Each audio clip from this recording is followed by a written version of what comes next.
दोस्तों, एक प्यारा सा माँ का गीत सुनाने जा रही हूँ। आप लोग मेरे चैनल को लाइक करें, सब्सक्राइब करें, कमेंट करें, आगे बढ़।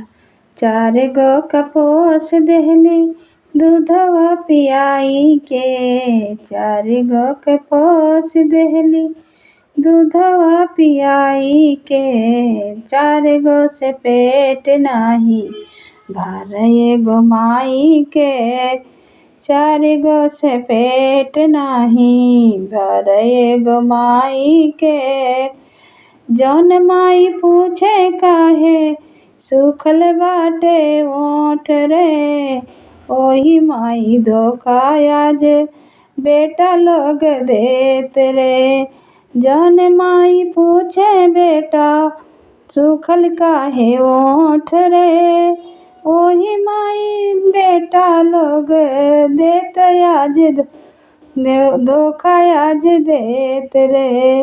अपना सुख में सुताई, अपना भीजा में सुताली, अपना बेटा सुख में सुताई के, भीजा माया पाना सुत बेटा सुख में सुताई के, चार गो से पेट नाही भरे गो माई के, चार गो से पेट नाही भरे गो माई के। चार गो कपोस देहली दूधवा पियाई के, चार गो कपोस देहली दूधवा पियाई के, चार गो से पेट नाही भरे गो माई के, चार पेट नाही भरे गो माई से।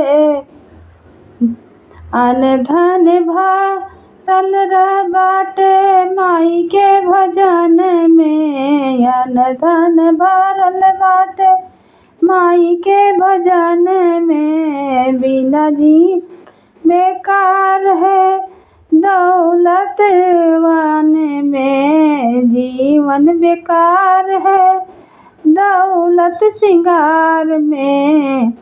जान चार जन के पोस देहली दूधवा पियाई के, चार जन से पेट नाही भरे गो माई के, चार जन से पेट नाही।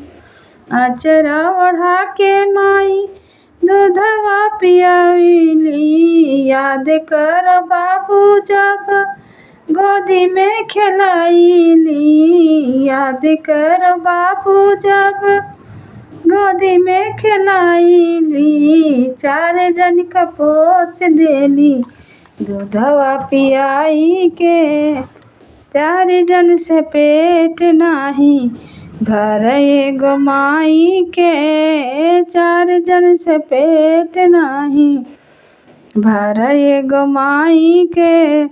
वीडियो अच्छा लगेगा तो शेयर करिएगा, कमेंट करिएगा और आगे बढ़ाइएगा।